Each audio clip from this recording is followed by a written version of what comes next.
हरि ओम।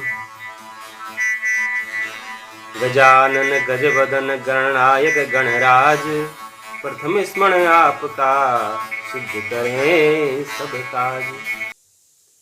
माँ सरस्वती को नमन करते हुए माँ भगवती की कृपा से शिव शक्ति ज्योतिष ज्ञान सत्संग में आप सभी लोगों का स्वागत है। यदि आप कुंडली बनवाना चाहते हैं या कुंडली का मिलान करवाना चाहते हैं या कुंडली में अशुभ ग्रह योगों के कारण समस्या का समाधान व निवारण करवाना चाहते हैं तो आप हमारी इस व्हाट्सएप नंबर पर संपर्क कर सकते हैं। आज हम बात कर रहे हैं कि विवाह में देरी क्यों होती है, क्यों विलंब होता है।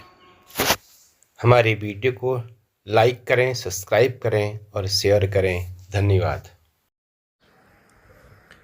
आज हम बात करने जा रहे हैं विवाह में देरी और विलंब क्यों होता है, विवाह में बाधा आने के क्या कारण हैं, उनके निवारण पर आज हम बात करने जा रहे हैं। तो विवाह का जो सप्तम भाव होता है वह विवाह का स्थान होता है सप्तम भाव। तो सप्तम भाव में यदि क्रूर ग्रह बैठ जाएं, यदि सप्तम भाव में, ये आपका सप्तम भाव है, सप्तम भाव में शनि बैठ जाए, सूर्य बैठ जाए या मंगल बैठ जाए या राहु बैठ जाए या केतु आ जाए, ये क्रूर ग्रह होते हैं। और यही क्रूर ग्रह यदि द्वादश भाव में बैठ जाएं, शनि राहु की युति यहाँ बन जाए, या क्रूर ग्रह यहाँ बैठ जाए, केतु शनि या मंगल, या क्रूर ग्रह जो हैं या सप्तम भाव में बैठे हों या द्वादश भाव में बैठे हों या द्वितीय भाव में बैठे हों, तो यह विवाह में विलंब होने का कारण होता है। विवाह में बाधाएं उत्पन्न हो जाती हैं, आती हैं। और सप्तम भाव विवाह का भाव कहा गया है। यदि इस भाव में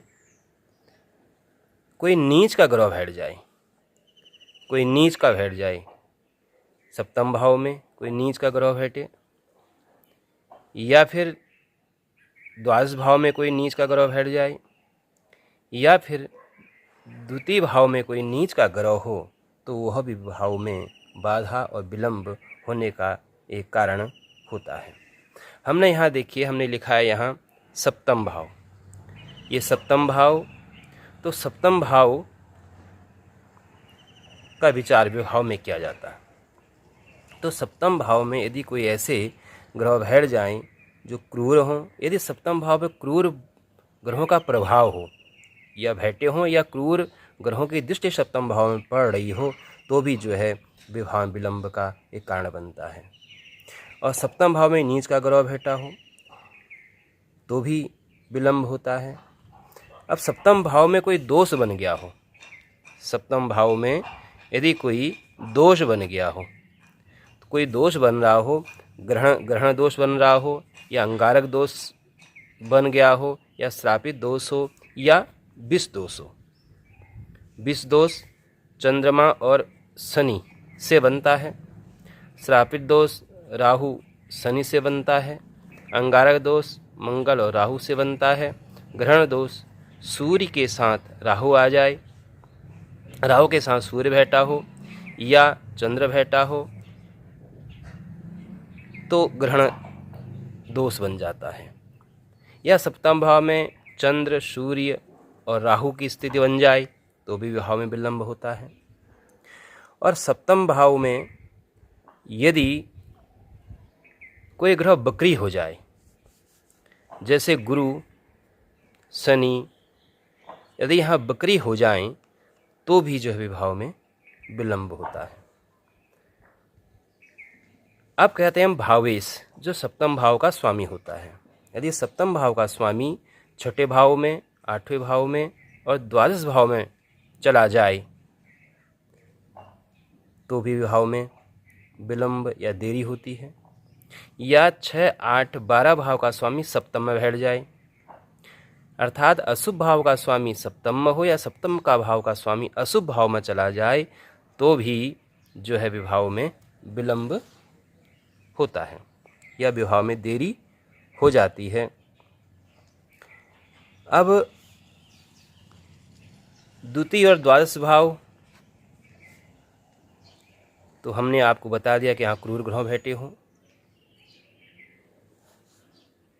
अब हम मांगलिक योग बोलते हैं। अब है मांगलिक योग। मंगल यदि कुंडली मांगलिक हो, प्रथम भाव मंगल हो, चौथे में मंगल हो, यहाँ सप्तम में मंगल हो और यहाँ मंगल हो अष्टम भाव में या द्वादश भाव में मंगल हो, तो भी यह विवाह देरी से कराता है, विवाह में बाधा आती है। यदि कुंडली मांगलिक हो और मंगल उग्र तीक्ष्ण नक्षत्रों में हो, उग्र तीक्ष्ण नक्षत्रों में हो, तो भी विवाह में देरी होती है, बाधा आती है और विवाह के बाद भी समस्याएं बनी रहती हैं। उग्र नक्षत्र होते हैं आपके भरणी और मघा और पूर्वा फाल्गुनी, पूर्वाषाढ़ा और पूर्वा भाद्रपद, ये जो है उग्र नक्षत्र होते हैं। और तीक्ष्ण नक्षत्रों में आता है आपका आद्रा और आश्लेषा, उसके बाद ज्येष्ठा, उसके बाद मूल। इन नक्षत्रों में कुंडली मांगलिक हो और मंगल इन नक्षत्रों में बैठा हुआ हो तो भी विवाह में विलंब होता है। और भाव में स्थित ग्रह,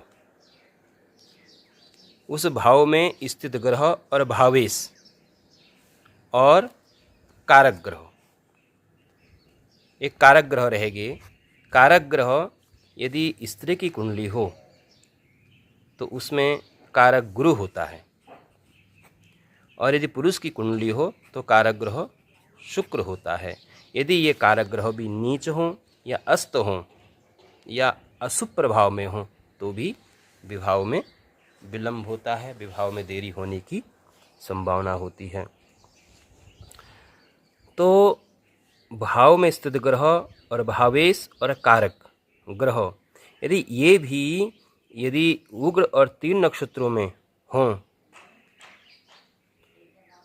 तो भी जो है विवाह में बाधा उत्पन्न होती है। अब है विषनवांश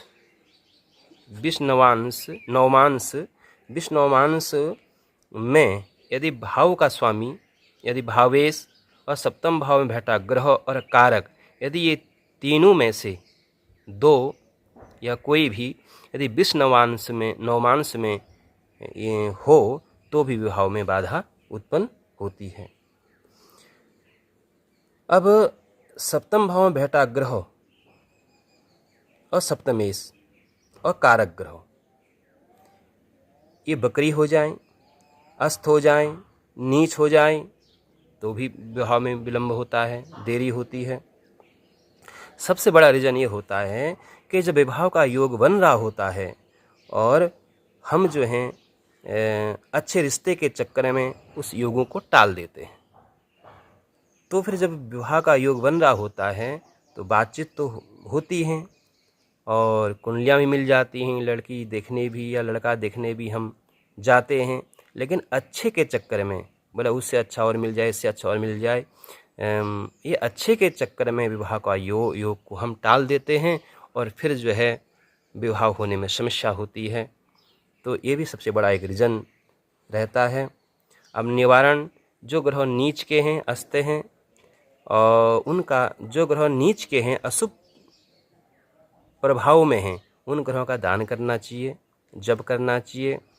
मान जाए मांगलिक है, मांगलिक में मंगल भी उग्र या तीक्ष्ण नक्षत्र में बैठा हुआ है, तो ऐसे मांगलिक की वजह से विवाह में विलंब हो रहा है तो मंगल का दान करना चाहिए, मंगल की वस्तुओं का दान करना चाहिए, मंगल के जो भी चीज़ें होती हैं, वस्तुएं, अन्न, गुड़ इत्यादि का दान करना चाहिए। अपने वजन के बराबर 21 भाग उसे बांट करके 21 मंगलवार को दान कर देना चाहिए, दान करना चाहिए। और दान करने में, जब कोई वस्तु में दान करते तो संकल्प अवश्य लेना चाहिए, बिना संकल्प का दान नहीं होता।